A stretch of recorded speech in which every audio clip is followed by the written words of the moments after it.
everyone, this is Tim Souza and I am super excited to finally be in Calgary, Alberta. It has taken me a little bit of time to get here, but I am so pumped to be here and learning about this city and to be here with Jesse Davies, who has so graciously agreed to kind of join us and talk to us a little bit about one of the segments in Calgary. And now, to my understanding, Jesse, there's like a quadrant system that people kind of like to refer to and live in. Is that correct? Yes, absolutely. Yeah. So quickly, let's jump into that. But quickly, who are you, and how long have you been in real estate, and who are you with? All those things. Sure. My name is Jesse Davies, and I've been in real estate for 12 years now. I'm a licensed realtor with Century 21 Elevate. And I'm really passionate about real estate, love what I do, and looking forward to the interview with you here today, Tim. Yeah, I'm excited because, I've had my friends who are here have told me, come out to Calgary. So I'm excited to finally be here and learn a little bit about what's going on, specifically in the real estate space. So talk to me about this quadrant system. I'm a little confused about what's going on. People are like, oh no, I'm from Southwest or Northeast. I don't understand. Can you help me? Sure. Yeah. So basically the way the quadrants are set up is Southwest, Southeast, Northeast, and Northwest. Mm-hmm. Basically 4 different quadrants. Each part of the city kind of brings a different type of clientele, different type of price point. Okay. So I think it's imperative that the realtor that you're working with either specializes in that area or sold homes in those areas, because each quadrant kind of brings a different type of schooling system, different type of restaurants, different types of amenities. So really, and so the one that we're in right now, what can you tell us about it? So we're in the quadrant of Signal Hill here today, showcasing one of my listings here in Signal Hill. And it's definitely one of the areas that I try and specialize in. Mm-hmm. Signal Hill is an older community. Homes are built in around the 90s. Okay. And so you get a unique type of layout where there's no 2 cookie cutter home, as kind of the cliche is. That's nice. And what makes it great is that you get different types of layouts, different types of finishings, different types of size of yards. So it's extremely important, again, that the realtor that you're working with understands the community, where the nice streets are, what type of exposures and lot sizes you're going to have.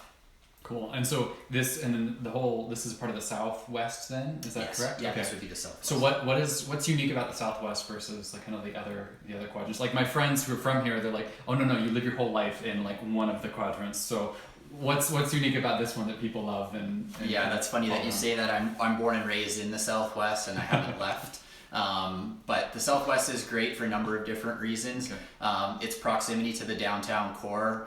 It's a short commute, so you're probably about 10 minutes in car, kind of depending on traffic. They actually just developed a new West LRT, okay. So that basically runs up the 17th Avenue. So a lot of residents in this area, if they are commuting to the downtown, they can either walk to the LRT station or park and ride.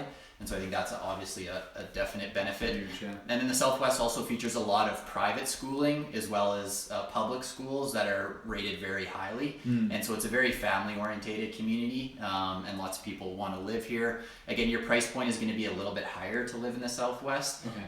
But again, that kind of just comes with what amenities are being offered in the areas. Fair enough. And so with schools and things, how many are there a certain number of high schools in the Southwest? Is it? Yeah, so there's one new high school. It's called Ernest Manning. Okay. And that's a newer school that they have built. And then there's a number of different private schools in the area, okay. Which a lot of, higher end executives kind of cater towards. And love to live in the area because their children can go to those types of schools. Here. Cool. Mm-hmm. So that's this quadrant of this place. Absolutely. So you've been in real estate for about 12 years. Mm-hmm. You said. About how many homes do you sell every year? Yeah. And in kind of what areas of the city do you find yourself specializing in? So you were in Southwest. So what's that look like? Yeah, for me and my team, on average, we're usually within the top 3% in the city. Okay. Last year we were top 5 team at my brokerage. Nice. So we were definitely proud of that. We're kind of a smaller team, but on average, every single year we've kind of grown our business and our dollar volume, cool. Which I think is a great metric to kind of measure yourself by. Mm-hmm. But we range anywhere from about 40 to 60 deals a year if you're looking for a quantifiable number. Yeah. But again, we don't like to really run ourselves thin so that we can't deliver that same service to our clients. Right. So sometimes we're a little particular on the type of clients that we do accept or take on when we are interviewing people. because I think it's important that we deliver that level of service to each one of our clients. Quality over quantity in that way then. Absolutely, yes. Yeah. Well, I think it's important too, and one of the reasons I asked the question is because when people are like looking to listen to somebody who, as that expert, it's say, well, you sell more than, that's at least 4 homes a month. Yeah. Right. So like you're on a consistent cycle of understanding what's happening in the area, what's going on, and then you can speak to more accurately what's happening in the market versus someone who only sells like 12 homes a year because that's 1 a month, and that's it's a little bit different to have that conversation than having a conversation with someone who produces. And just like any profession, you want someone that's continually doing it, but if they're doing it so much that they're exhausted or they are running low on their resources, absolutely, yeah, it can be a tough situation that way. So it's good that your team balances that quality piece. So within that, how many homes are sold within, I guess, twofold, within the market of Calgary as a whole, but then also within the Southwest Quadrant that you kind of specialize in? Yeah, so to quantify kind of how many homes, it really depends on the month and the market that we're in. Okay. Because Signal Hill it's not a massive community, is kind of a smaller community within the Southwest Quadrant. Okay. You can see pretty large fluctuations of the types of volumes are being moved, and because the Calgary market has seen somewhat of a downturn, the higher price homes, which Signal Hill ranges anywhere from 500,000 all the way up to a couple $1 million. Oh wow! Okay, and so you see a wide arrangement, and it seems like in Calgary the homes that are being hit the hardest is that 800,000 to $1 million plus price point. So usually those listings will sit a little bit longer, and they'll be a little more difficult to move. All right, and so. That's fascinating. Actually, I have 1,000 other questions, but first, I want to have a conversation about your involvement. So you've kind of lived your life in this part of the city. Yeah. How are you involved in the city? What kind of community things are you involved in? Tell me a little bit about like your life in the Southwest Quadrant. Yeah, so me and the team, what we decided is that we kind of wanted to give back a little bit to a few charities, and one being the Children's Miracle Network, and that's a big one where every commission or every closed deal that we do contribute towards that great charity. Other charities and like things that we do to kind of be more involved is my son does go to school in the area, so we do a lot of volunteer work with that community school, and kind of giving back that way. And just kind of getting out and meeting as many new people. I think that's one of the great things about real estate and why I love my job so much is that on a daily basis I'm meeting someone from a different part of a different country, a different part of Canada, and I think that's one of the great things that I enjoy so much is you just meet so many different people from different walks of life. Right. And it's great to have that type of experience. Yeah, well, and you're good at it because you said yes to me and said, hey, let's go ahead and meet up, you crazy human being who is in all the places. So yeah, that's cool. So within that, in that space, you sell real estate because you love to meet people and engage. What's your vision for your real estate business, your career, your life? Like what's your vision? Who is Jesse building himself to be? Yeah, fair enough. I think that's a great question to ask yourself sometimes because things can get so busy with family and work. Sometimes you just have to reflect and kind of see what type of vision you kind of see yourself leaning towards. And I talk about this with my wife and my family quite a bit. But awesome. I kind of see myself as being able to mentor people that would work with me with my team and have the ability that that they can make a life for themselves and as well as kind of work on their own hours. And I think that's one of the great things about real estate is you do have that flexibility to I know you kind of always work on other people's clock, but at the same time you can set your own schedule if you do plan correctly. Right. And so that's one of the nice things about being a realtor. But from a long-term vision standpoint, I think building a large enough team that I can still be heavily involved in it by training my staff, being involved in the process, working with family and friends, and still meeting people as I go along in my path. Cool. Yeah, so really that kind of training and mentoring aspect. And how does that flesh out with your relationship with your clients? Yeah, I mean, I think it's extremely important, and a lot of times my clients are like, well, Jesse, I know, you're showing up here today, does that mean that you're gonna delegate me to one of your team members? And, I always give them an upfront and honest opinion, which I think is, what's important. Right. That, if I'm here with you today and, I'm the one that's talking to you today, I'm gonna be the individual that's gonna be working with you. Right. If my team member were to show up at that time, I would let you know that, one of my point men would be responsible for your listing. But my advice and my experience is always going to be involved in the process because I've trained most of the individuals that do work with our team. Right. And so you're always there for a point of reference as well, right? Absolutely. Yeah. If they ever have a question or anything like that, I always tell them my door is open or my phone's always on. So. Now this is a weird question, but I actually really love it. Yeah. If you were to be a room in the home, which one would you be and why? I would probably be the man cave or the sports theater room. Okay. when I am on my time off, usually you can find me watching an NFL game or a CFL game or watching a Calgary Flames game. I'm extremely passionate about sports. I'm born and raised in this city, and I played Trails West hockey. I played for the Royals. Played some Cal West baseball and played Babe Ruth as well. So I still like to get out with my buddies and play some men's hockey and play on a softball team. So sports is a big passion that I have, and that's probably where you would find me, is in the theater room. In the theater room, if not an adjacent field that's near the home. Exactly. Practicing. Fair enough. Okay. So we talked about your team and the space in the region. Talk to me a little bit about what's happening in the Calgary market. Sure. As I've crossed the country, I've realized that different parts of the country have been kind of, I guess, adapting to both legislation and economic forces differently. So please tell me what's happening here in Calgary. Yeah, and I mean, just like we mentioned about the quadrants, I think it's extremely important that you kind of look at each segment of the city, as well as kind of the micro markets that do exist within the city, because the Calgary market is down, let's say 20%, it doesn't necessarily mean that Signal Hill is following suit. So it's kind of important that you kind of look at Calgary as a whole and then break it down into different layers. But definitely, what layers would you recommend? Sorry to interrupt. Yeah, What layers would you recommend to people, kind of, if you're a buyer or seller and looking to engage in the market here in Calgary, what would you recommend for them to break that into? Yeah, so I would say first you would start off with the quadrant, and then from the quadrant you break it down into the community, and then from the community level you would look at the type of home, or if it's a condominium attached, if it's a townhome. That way you can break it down and kind of see what the comparables that have sold, in the last 60, 90, 180 days, and that will give you a good indication of what that market is doing.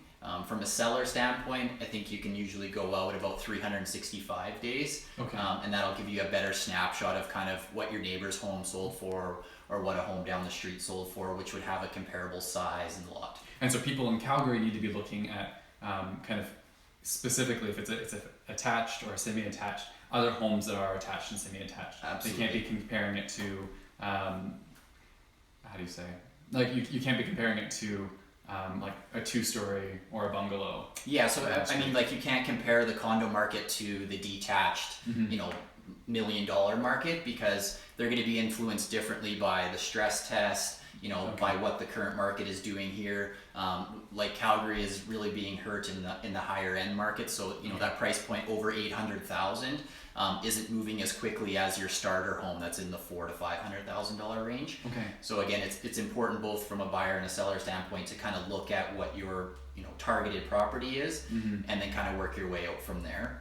And your experienced realtor should be able to guide you through that on that level. That's basic. Sorry, I interrupted. You were kind of explaining about market forces and affecting Calgary.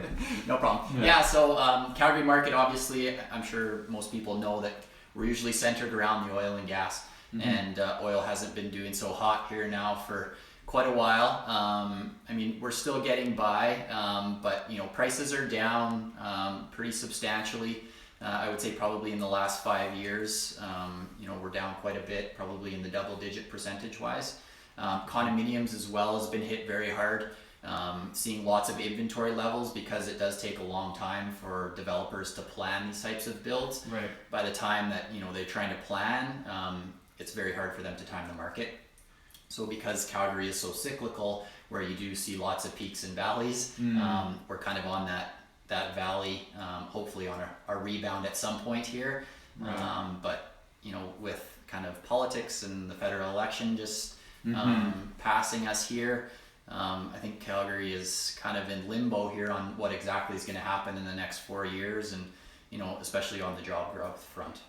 And so with those peaks and valleys, are you talking peaks and valleys that span years, or are you talking like every year there are the peaks and valleys that we kind of normally experience in real estate? Yeah, I mean, when I usually look at a market, you're going to have your different quarters. So you're going to have your Q1, which historically your volume number of sales is going to be lower because it's the colder months, right? Okay. So people don't historically like to move in the colder months.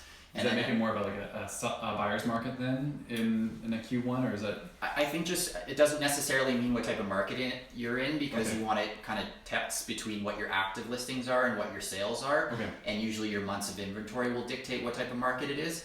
But just from like an overall volume standpoint, your Q1 is usually going to be the slowest. And then as you move into the spring months, that's usually when your volumes start to spike up into the summer months. And then as we come back into Q4, that's when things start to slow down a little bit. So it's really kind of structured around winter. People don't like to move in a Calgary winter, is what you're indicating. Yeah. I mean, in a December or February month when it's minus 25, that's the last thing you want to be doing is moving a couch. Fair enough. No, I feel that. It's I hear, so question, this is a pure Tim curiosity, having lived in Ontario, but I'm originally Californian, so from California. Nice. What's the coldest it gets here? I mean, with the wind chill, because we are in Alberta, we do get quite a bit of wind. So I mean, it can get as cold as minus 40 with the wind chill. Cool. Which is you want to be wearing a scarf and not going out. That doesn't last too long, or no. And that's one of the great things about Calgary. So if you are considering moving to Calgary, one of the great things is it's one of the most sunniest cities in Canada, from what I hear. Okay. So we do get a lot of Chinooks. So one day it'll be minus 25, and then the next day it'll be plus 2 or plus 3. So if you love the sunshine and you love natural light, this is the city for you, because we get a lot of it here. You just kind of have to put up with the minus 20 and minus 30 for 3 months-ish. 3 months-ish, or snowbird during that time. And then yes, exactly. Fair enough.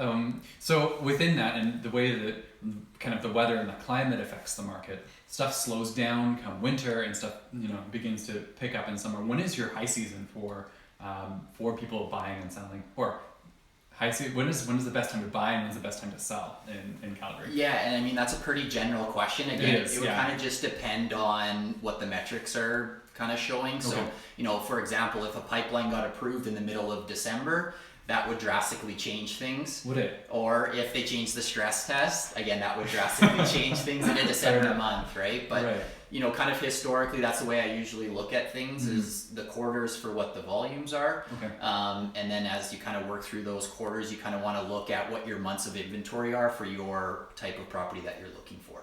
Got it. Yeah. So how has the stress test affected the Calgary market, and specifically this region of Calgary? Yeah, it definitely has had a downward pressure on people's affordability. So, before the stress test came in, you could afford an $800,000 house. And when the stress test comes in, that pushes you down into the high 6s, low 7s. So obviously that has a downward pressure on pricing in the entire Calgary market. So yeah, it's definitely affected people and what they can afford. And then, as that is kind of cycle, do you find buyers are aware of the stress test now in this space? Because I know it took a while for kind of the market and for people to adapt to understanding that they have to basically go through the stress test when they meet with their mortgage broker. So have people in the Calgary market adapted to that change, or do you still find yourself educating a lot of people around the stress test? Yeah, and I usually lean on my amazing mortgage brokers because I've been in the industry for about 12 years. I've developed some amazing relationships with some of the best here in the city. And because they're the experts, I usually kind of refer that business out to them and let them do their thing. And if the client ever has any questions about it, I do have the knowledge to discuss with them, but usually I lean on my expert mortgage brokers to kind of say, here's what you can afford. And then once they've been pre-qualified, kind of as a first step, then that way we can go shopping and say, okay, we know for sure this is what you can afford.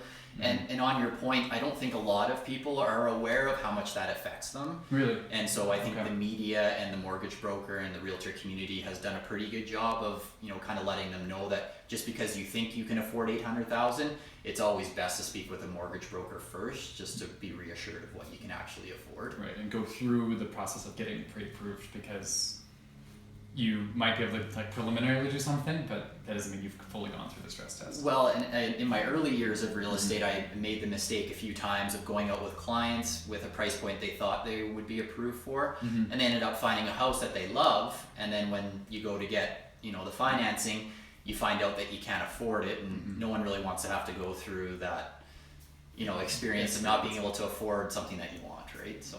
Yeah, so people are all on the same ride, but they're all at the different points along that journey. Yeah. And so it's been fascinating because, I mean, as a realtor myself, like, I know the process of explaining it, but it's just been fascinating how many agents have explained, like, no, like, you need to go through this process of meeting with a mortgage broker, then when you get pre-approved, then you come through this thing, and how much that's a point that everybody wants to highlight.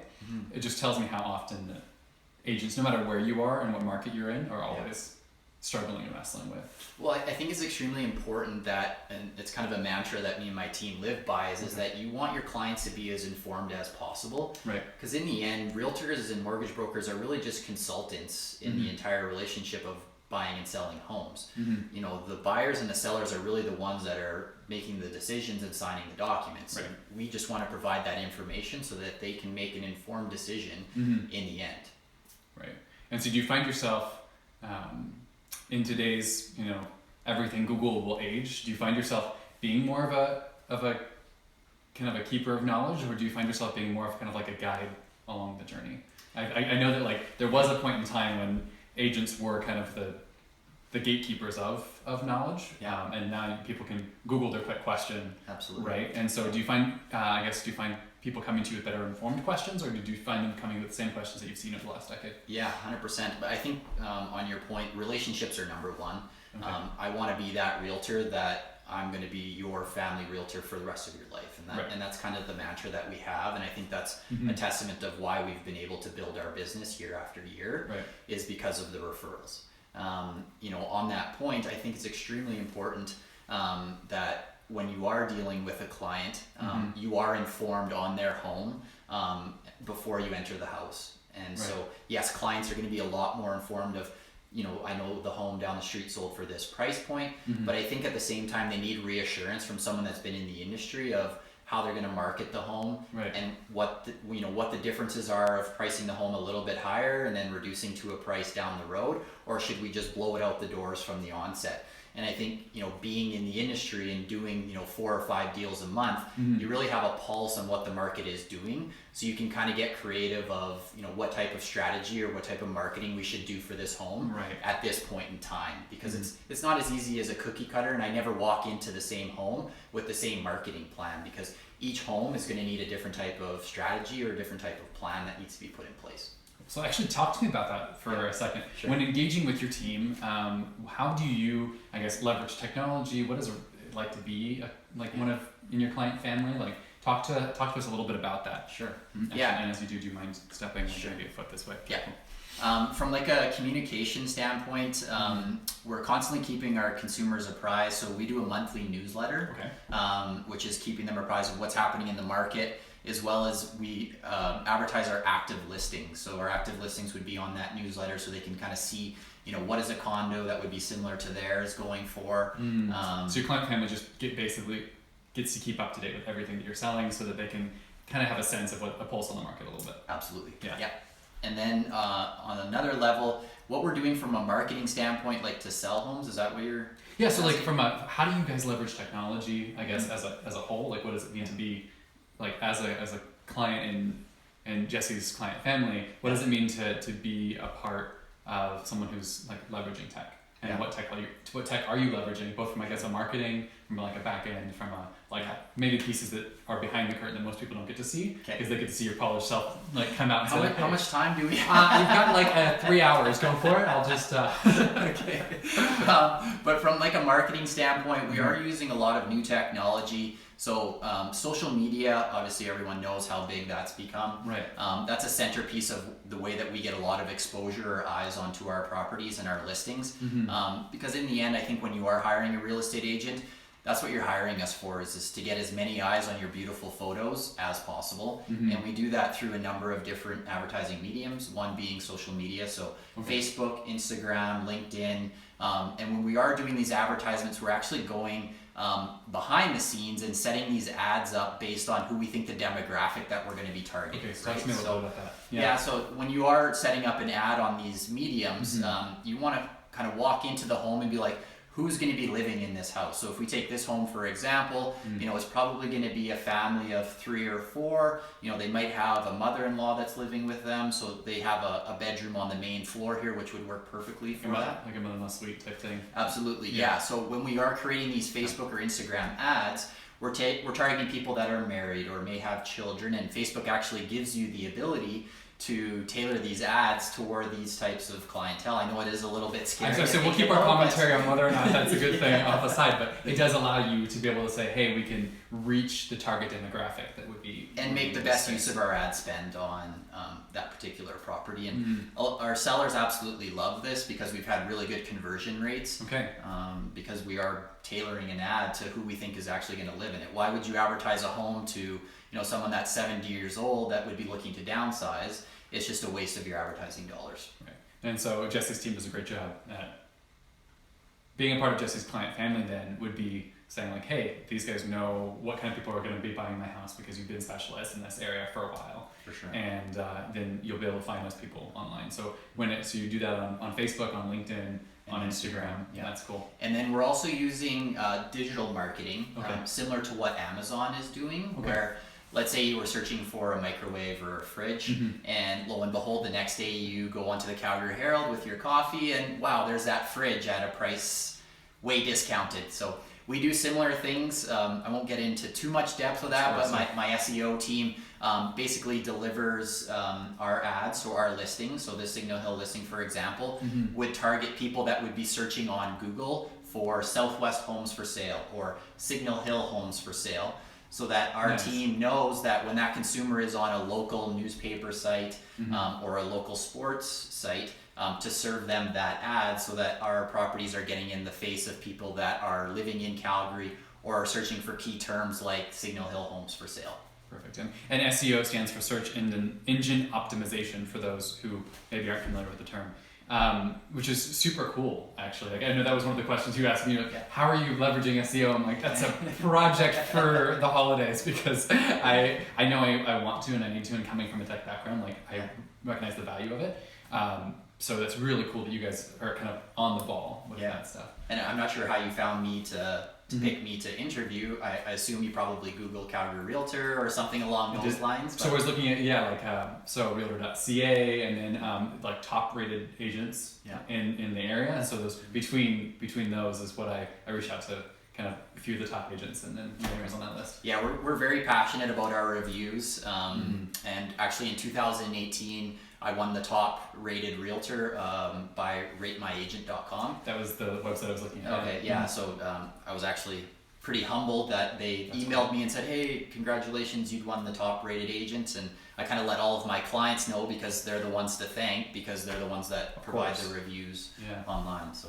Well, awesome. Yeah, well, that's how we found you. So great. Yeah. So within that, that's really cool that your team kind of leverages that technology. How do you find you guys stand apart then as the top, 2018 rated agent in the community? How do you guys find yourself standing apart from the way that other agents run their businesses in Calgary? Yeah, once in a while I'll kind of reach out to see what other teams are doing.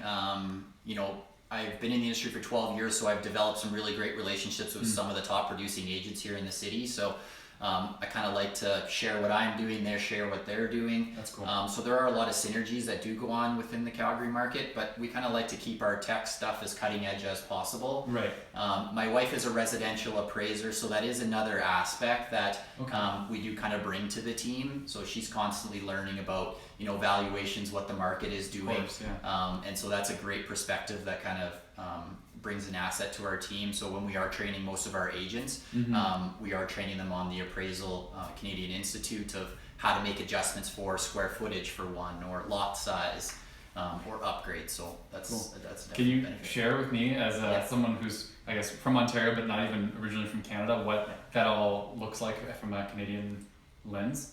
Yeah, like, sure. Yeah, like, so maybe a little snippet of like, I guess what you've learned from your wife, or something that someone who might be watching this from the States would find very fascinating that we don't do so much. Yeah, so appraisers are usually used when a home would be under condition. So it would be conditionally sold, and so an appraiser would come into the home just to verify that the purchase price someone is paying is actually the value of the home that's being purchased. Right. And so a lot of times when they are making adjustments, they're going to use a number of different criterias, being square footage, number of bathrooms, what type of basement is a walkout basement, is a standard basement. And then basically the experience of that appraiser, they'll make adjustments on square footage. So for a higher end home, they'll make an adjustment of around $140 per square foot. Okay. And then you would do that and make that application between your subject home and then your comparable homes that have sold in the neighborhood, so that you can arrive at a final value of what you think that home is worth based on comparable sales. Cool. Okay. And when you are making those comparable sales evaluations, you want to make sure that the comparables that you're using are as close to time of sale as possible. So you don't want to go too far out. Yeah, so that's what you were saying with 2-story homes within couple block radius. Absolutely. That have sold within the last 6 months or something like that. And if you can't find anything, then you kind of work your way out from there, so that you can find comparables. That's fair enough. Cool. Well, thank you. So with that, you were saying you're kind of referencing different brackets within the Calgary market. Do you mind speaking to that a little bit and saying okay, here is what's an average price point, and how have you seen that change over the last couple of years? Yeah. And then what are the high and low price points in Calgary? Yeah, I mean, in Calgary, in order to get into a starter home, you'd be probably in the mid 3s to low 4s. Okay. To kind of get into a higher end home in Calgary in a more desirable community. You're probably going to be in the $650 to $800 price point. Okay. And that would be similar to a home like you're going to see here today, which is priced at $739,900. Okay. And then from a condominium standpoint, and that's a market that is, again, lots of different layers, because it's going to depend on the age of the building, what type of views you're going to have. But you can, right now, there's some great deals for 2-bedroom, 1 bath that you can get for under $200,000 with underground parking. So I have a lot of investors that are looking for cash flow properties where, the rent covers all of their expenses, plus they're making a little bit of profit on top of that, because the prices have come down so low. And with the stress test, what it normally does is it pushes home buyers into the rental market. So the rental market can be stronger than the actual real estate market. Really? Because people don't have that ability to make that purchase. Fascinating. And so, have you seen a lot of that in the Calgary market, is people choosing to rent for longer rather than choosing to buy something even if it's smaller? Absolutely, yeah. Just with the uncertainty that comes with the Calgary market, I find a lot of home buyers are a little bit worried about what's going to happen with the economy, so they kind of just choose to stay on the safe side and pay someone else's mortgage, which I'm heavily in favor of home ownership. Right. I own 4 of my own investment properties, and kind of my background is in the investment side of real estate. Right. So I think it's important that people kind of look at what the difference in the cost would be between rental and sales, and then make an evaluation based on their own personal situation. Fair enough. Yeah, and I know that home ownership has been the Canadians' path to wealth for generations now, and so when people are put in a position where they can't get ahead by generating that wealth, it is challenging. It is, yeah. So actually, I'd love for you to chat a little bit about this home that we're in. So what can you tell me about this property in this specific neighborhood? Sure. That we can highlight and do the B-roll over. Okay. So this particular home is priced at $739,000, like I mentioned. The great thing about the home, you'll notice when you first enter, it has vaulted ceilings, so nice ceiling height. It features 3 bedrooms up, 1 bedroom in the basement, and then a main floor bedroom, like I mentioned, which I think is ideal for either an office or a mother-in-law suite, which can be very attractive to families that need help with raising their kids. Right. The home doesn't feature a walkout basement, and the basement walks out into your massive, I think it's about 600 square meter lot, and it is south-facing, so you get tons of natural light throughout the day, and I think that's definitely one of the main attractions. And within the neighborhood itself, what can you say about this specific neighborhood? So other than it has a beautiful view directly into downtown Calgary. Yeah, absolutely. So Signal Hill, for one, it is perched up on, it's called West Hills, is kind of the major hill that we're situated on. So you get tons of breathtaking views of either the downtown or the mountains. It's walking distance to a lot of nice amenities. There's a Sunterra market, some high-end restaurants like La Villa, Mercato, some Italian flavor. Not sure if that's what you like, but it's also walking distance to the new LRT, Westlake. You mentioned this, yeah. Yeah, so that's a great benefit of, you don't really feel like you're inner city because you're surrounded with trees and nice views, but you kind of step out of the community and you're right into an LRT and grocery stores and amenities that, you know, most families want to be close to. Right. The other great thing is it's very close proximity to Highway 8 and Highway 1, which takes you to Canmore and Banff. Okay. And so when families like to get away to go skiing or get out to the mountains, it's really easy. You don't have to sit through traffic. And how far is it from here to Banff? I would say it's about 45 minutes to about an hour drive, kind of just depending on how fast you're going. Fair enough. So yeah, and that's kind of one of the main attractions. There's tons of golf courses in the area as well. So for the mums and the dads and the families that like to golf, that's another nice thing of being in this location. It's a short commute to the golf courses. Cool. And beautiful views of the mountains as well, which having crossed the prairies for so long, when I saw the mountains, I kind of got a tear in my eyes, just a little one. I was like, they are real. Well, they're very beautiful today because they're nicely powdered with the snow. So oh yeah, it's kind of like what I would expect a kid to draw as a mountain. Like it's just really gorgeous. So with that, I think my last question for you is, what didn't I ask that you wanted to have the opportunity to speak to with the time that we've got? Good question. More just like my background of... Go for it. Yeah, so I've been in the industry for just over 12 years. And my background is my grandfather started a business back in 1974. Okay. And so he was a home builder. And I guess one day he decided to come home to the family and he said that condominiums were going to be the next best thing. And so lo and behold, he started a condominium management company. And the condominium management company he grew with my father and my two uncles to one of the biggest property management companies in Western Canada. Oh wow. And so when I graduated from the University of Lethbridge, I decided that I wanted to get into the family business. So I worked as a real estate agent and the associate broker in our real estate and rentals division.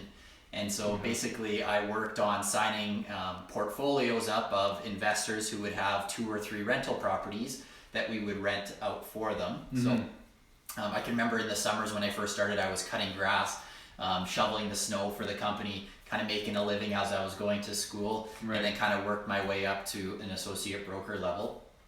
And so my family actually sold the business to First Service Residential. And that's one of the biggest property managers in North America. And at the time that they transitioned the business, I decided that that was no longer my career path and that I kind of wanted to bring about my entrepreneurial spirit. And I decided to move over to a different brokerage and start my own real estate team. Cool. And when I moved over there, I was actually offered the job as director of sales for Round Square. And they're one of the big inner city developers here in Calgary. And so I worked with them for just over a year, helping them with pre-sales on their new construction sites, lot accumulation, so finding parcels that are together, and then building multifamily projects. Got it. Okay. And so I learned a ton just working with them on the construction process, bylaws and land zoning. So I think that kind of brings a different dynamic that when I am dealing with investors that want to do new builds or build infills, I do have that level of experience. As well as I've done my own build. So so when I was, I think I would have been in my mid-20s, me and my mom actually moved our old bungalow that I'd lived in since I was a child out south into Crossfields.